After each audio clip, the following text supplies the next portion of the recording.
Predstavitelia slovenskej menšiny, teda všetci sme my, lojálni občania Srbska, bez ohľadu na to, že náš pôvod spred 270 rokov je zo Slovenska, ale predsa tu sme narodení, tu žijeme, delíme osud všetkých občanov, ktorí žijú vo Vojvodine, ale aj v celom Srbsku, s tým, že môžem povedať, či to viete, neviem ten údaj, že vo Vojvodine žije až 26 národov a národností, teda etnických skupín, medzi nimi aj Slováci. My sme Slováci ako tretia skupina, najpočetnejšia, teda najviac je jasná vec Srbov, potom Maďarov a potom Slovákov. Teda nás je tu zhruba okolo 60 000 a delíme osud aj dobre, aj zlé so všetkými ostatnými tu. Bolje keď sme boli väčšina, skoro 90% sme boli Slovákov, teraz sme nie, ale sme boli skorej. A ako je to so spolužitím so Srbmi? Dobre, nie je to problém nejaký, barem ja. Môžeme sa všetci. Mislim, no šakovi sme, no ale väčšinou sa môžeme. Vy tu máte stánok novinový, vy ste Slovenka a vedľa je moslim. A viete, skade prišiel? A tohto neviem, naozaj. A on predáva zmrzlinu. Áno, rokami. Oco isto robil. A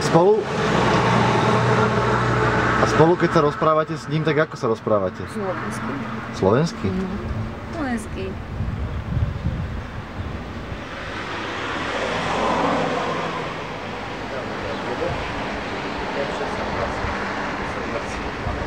Ten pred slovenský rozprával, ja myslím, že aj tento je istý.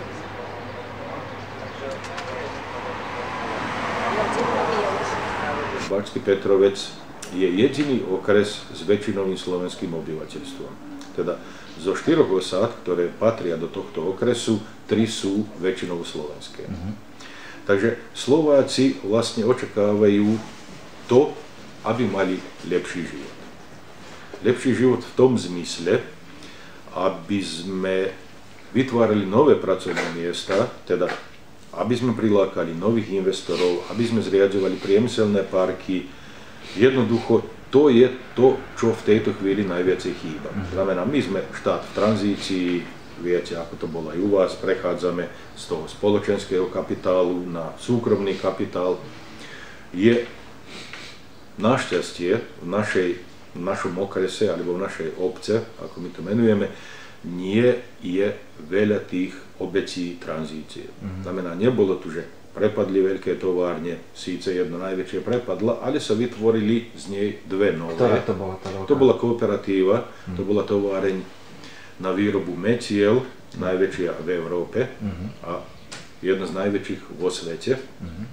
Teda tá továreň prepadla, ale sa vytvorili, áno, v Bačskom Petrovci, sa vytvorili dve nové továrne, ktoré v tejto chvíli zamestnávajú polovicu už z toho, čo zamestnávala tá kooperatíva a znovu sa vyrábajú metly a znovu sa tie metly vyvážajú do zahraničia.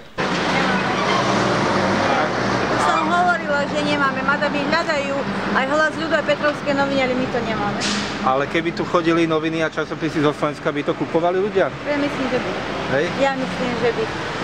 Lebo je to veľa našich Petrovčanov, ktorí žijú v Slovensku, alebo tam chodia robiť, ale by.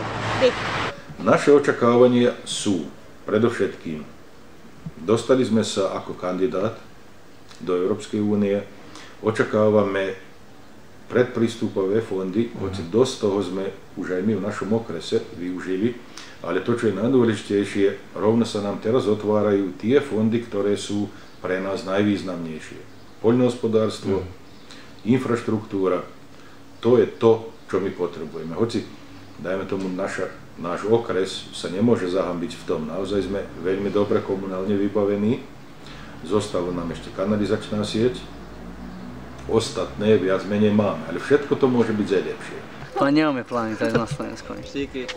A nejakí vaši kamaráti tam išli? Išli študovať. Najväčší problém, teda ten gymnázium, ktorý je tu vystavaný, je tam niekde v 1923 roku, ale jeho pôsobenie začalo v 1919. Teda je to najstaršie a v tejto chvíli, koľko viem, jediné slovenské gymnázium mimo Slovenska. Ja som tiež zakončil to gymnázium No áno, to nám je najväčší problém.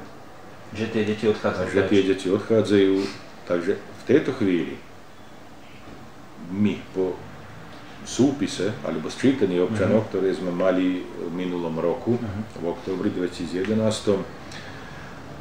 zhruba sme nemali taký veľký úpadok počtu obyvateľov, zhruba za takých 3%, to nebolo niečo strašné, ale najväčší problém bol v tom, že tí, ktorí boli aj tu zapísaní a sčítaní, ich 900 bolo mimo Srbska, mimo Bačského Petrovice. Znamená, už či za prácou, už či študovanie. No, veľká väčšina študentov, ktorí odchádzajú študovať na Slovensku, tam aj zostane. Prečo? Jasná vec. Ekonomické dôvody, tak ako čo sme sa my 1745, teda naši predkovia presťahovali sem z ekonomických dôvodov, teraz sa na jeden spôsob naše deti vracajú späť na Slovensku tak tiež z ekonomických dôvodov. Ťažko je niekomu povedať, nejdi, zostaň tu, keď sa vie, že sa predsa u vás v tejto chvíli lepšie žije. Ako to zamedziť? Jedine rozvojom Srbska, rozvojom našej obce alebo okresu, vytváraním nových pracovných miest, dávaním príležitosti, aby sa mladí zamestnali. To je jediný spôsob, ako zadržať tých mladých tu.